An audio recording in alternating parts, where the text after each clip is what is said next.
it's Ukulele Saz. Welcome to another video. Thank you for joining. This is all about laying the foundations and really getting to grips with your finger picking.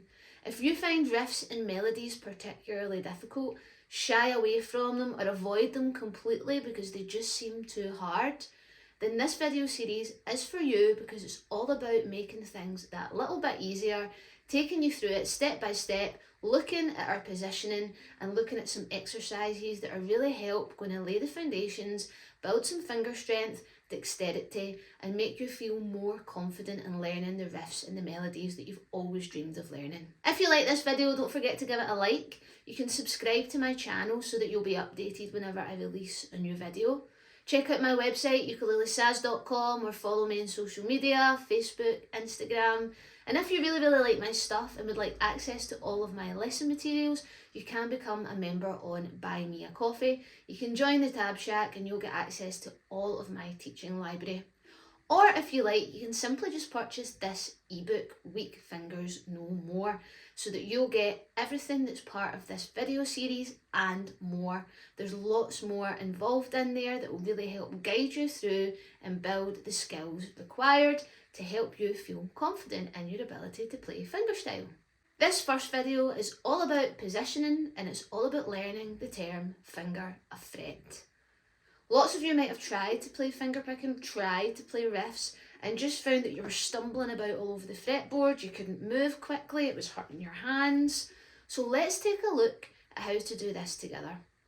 The very first thing we're going to look at is positioning. Positioning is super important because we want to be as relaxed as possible without straining any parts of our hand, wrist or arm. The first thing I want you to do is put your thumb in the back of the ukulele. Now I would like you to put that roughly between fret 2 and 3. That's your first step. I also want you to keep your arm down, keep your elbow down as well, and have your ukulele at a 45-degree angle. When it's down here, it's a little bit harder to play. So keep your arm at a 45-degree angle. The next thing I want you to do is take your hand back out and pretend you're eating a sandwich. This is the method that I like to say, is pretend you're eating a sandwich. So let's put that thumb back and then put each finger, as if you're eating a sandwich, over each fret. So your pointy finger is going to be on fret 1, your middle finger on fret 2, your ring finger on fret 3, and then your pinky finger on fret 4. Now it doesn't matter where they are, I just want you to simply place them on the fret. Now here is your first test of your current strength and dexterity in your fingers. Now don't be squeezing, keep everything nice and loose. You'll see that I'm fairly vertical, I'm not here. Each finger is nice and clearly in each fret. Now as you can see, I'm lifting each finger. This is what I'd like you to do first. I would like you to lift one finger at a time, keeping that thumb at the back. We're not doing anything else, but I want you to lift your pointy finger, put it back down, your middle finger, put it back down, your ring finger, and then your pinky finger. Now, I have a feeling that your ring finger and your pinky finger were probably a little bit more difficult to move, and that's okay, that's actually pretty normal. Most people I've taught have that same difficulty. Now, we do naturally have more strength in these two fingers, and typically when people try and learn to play, they would like to learn using these two and they try and play all of their riffs with these two fingers. But we have another two to utilise and use, which is why it's really important that we build a little bit of strength and dexterity in these two as well. So that's your first thing I want you to try. Just keep practising that. See if you can get comfortable doing that. You might not at first, but over time you'll find that this becomes much easier. The more strength you build.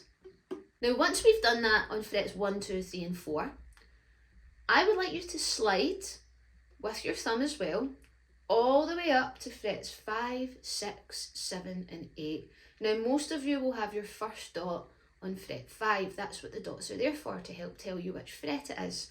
My ukulele has a dot on fret 3, so I know it's my second dot. And let's see if we can do the same thing. You'll notice here that the frets are a little bit closer together, so your fingers are a little bit closer together. And then try that again on 9, 10, 11 and 12. And there we go. we've got 9, 10, and you'll see your fingers are even closer together there. Now, this is what we call a finger, a fret, because if I bring it back down to fret 1, 2, 3 and 4, each finger has its own fret, okay? Pointy finger fret 1, middle finger fret 2, ring finger fret 3, pinky finger fret 4. And this is the general rule that I follow, particularly when we're playing riffs and melodies that use a lot of close frets. We'll explore it a little bit further when that doesn't happen in the next video. Now, as we were moving up and down the fretboard, as I said, move your thumb. I'm going to show you this from a different angle. When we move, we want our thumb to move with us, because if we don't and leave our thumb behind, what happens is our fingers start to splay and we'll lose that nice vertical finger a fret position. So really you want to move your thumb. It's like one of those guillotines that you get for slicing paper. That's kind of what it reminds me of, that helps you slide up and down. And again, we're staying nice and loose, we're not putting any pressure on it. So now that we have our position, let's bring it back down to fret 1, 2, 3 and 4, and let's try some exercises. Okay, so I have come a little bit closer. Now, if we maintain that position, as you can see, I'm on fret 1, 2, 3, 4. And as you can also see, my thumb is in the back, roughly behind fret 2 and fret 3. What we're going to do first is we're going to slide all of our fingers down so that they're touching each fret. And what we're going to do is lift them all off slightly. We're going to start, I'm only going to use my thumb to pick today, so we're not thinking about too much at once. And I'm going to pick this bottom string, which is A. And what I'm going to do is I'm just going to press 1 at a time, like this. Fret 1, fret 2, fret 3, fret 4. And then I'm going to go backwards. 4, 3, 2, 1. Now my thumb at the back is helping me, because when I'm pushing down, each time my thumb is helping with the pressure. We're aiming to try and squeeze those together, but with the ukulele in between. Now there's two ways to do this. The first time there I showed you, I done it by using one finger at a time. But as we move up the fretboard, what might be more helpful is to start on 1 and then add each finger. That helps anchor it down a little bit more. And then when we go backwards, we gradually remove 1. So you can either do it one finger at a time, or you can do it by adding your fingers like this, whatever works best for you. Now what we're going to do really slowly is we're going to do that on each string. We're going to go 1, 2, 3, 4, and then 4, 3, 2, 1. And then we're going to move up a string, and then up a string, and then up a string. I'm going to do a count of 4 in between each one, just to give you that little count of 4 to move to the next string. So let's see if we can do this together. Are we ready?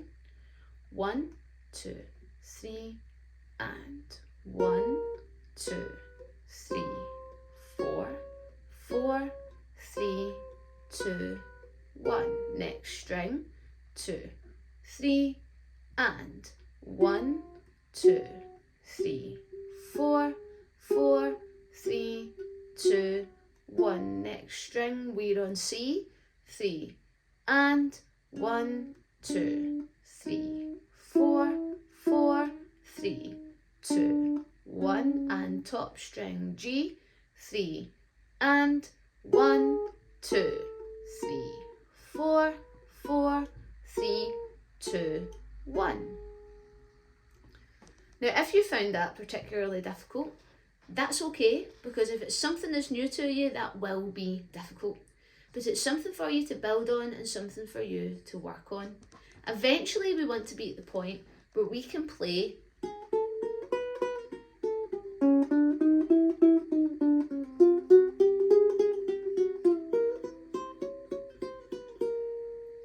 but good things take time, and it's all about going slow, taking your time, keeping that thumb in the back, and working on building the strength in every finger. It might be tempting to just use these two, but I really want you to try and utilise your ring finger and your pinky. This time we're going to slide right up to 5, 6, 7 and 8. Let's pull our fingers right down to the bottom of the strings again, so we're going to be on A. And you'll notice that it's a little bit closer together, as I said before, so it might be a little bit trickier. And let's do the same with 5, 6, 7 and 8.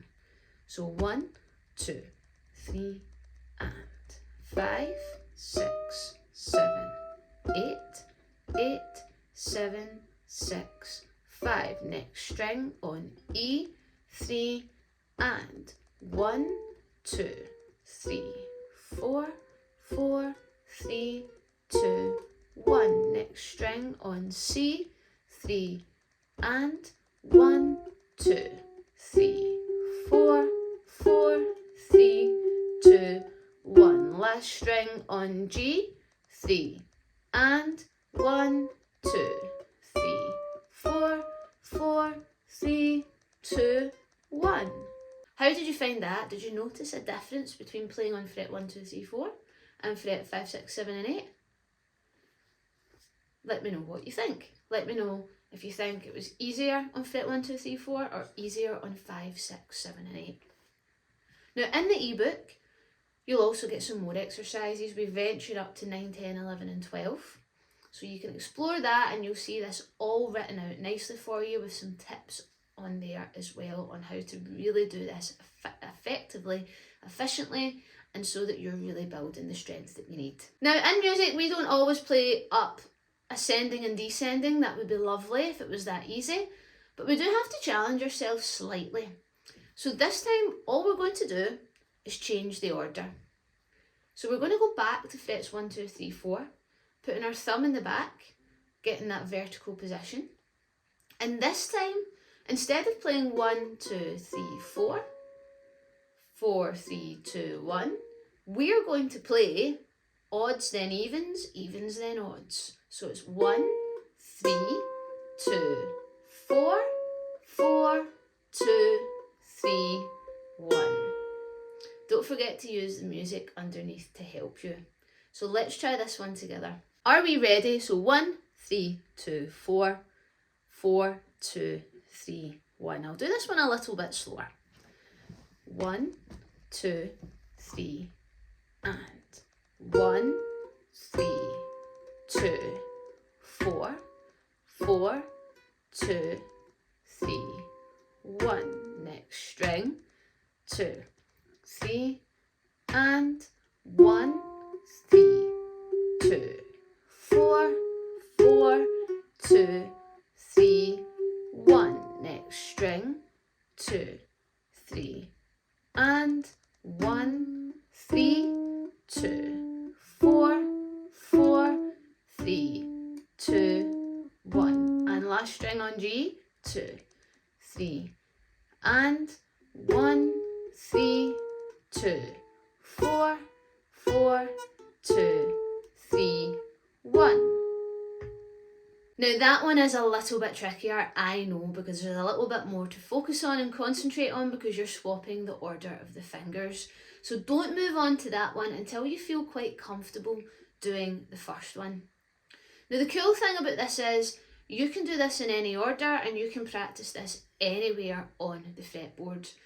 On my ebook, I have left different challenges so you can see it in different places, in different ways, but you could actually come up with your own ways on how to do this. And this is a really nice way to warm up your fingers and get you ready for the practice session ahead, because it gets all of the fingers moving and it gets them all ready and in the zone. So I hope you enjoyed this first part of the video. In the next part, we're going to look at wide fret, because we don't always play within the same 4 frets. Sometimes we play here and then jump up here and then we're back down here, or we might be spanning up to fret 7 but everything else is down here. So we're going to look at a couple of different ways and exercises on how to build a little bit of strength when you do have to move a little bit more. We're going to call them, instead of close fret exercises, we're going to call them wide fret exercises. So make sure you check out part 2. Now if you do become a member of Buy Me a Coffee of the Tab Shack, For £5 a month, you get access to all of my lesson materials, everything I've ever posted, plus everything that's still to come your way. But if you're just interested in this little mini-series, you can buy the ebook Weak Fingers No More from my shop on BuyMeCoffee. So don't forget to check that out as well, so that you have all of the materials that go along with this video lesson. The next part is wide fret, and the following part is tips on how to implement it. So I hope you stick around for those parts. Thank you so much for watching, and I'll see you for part 2.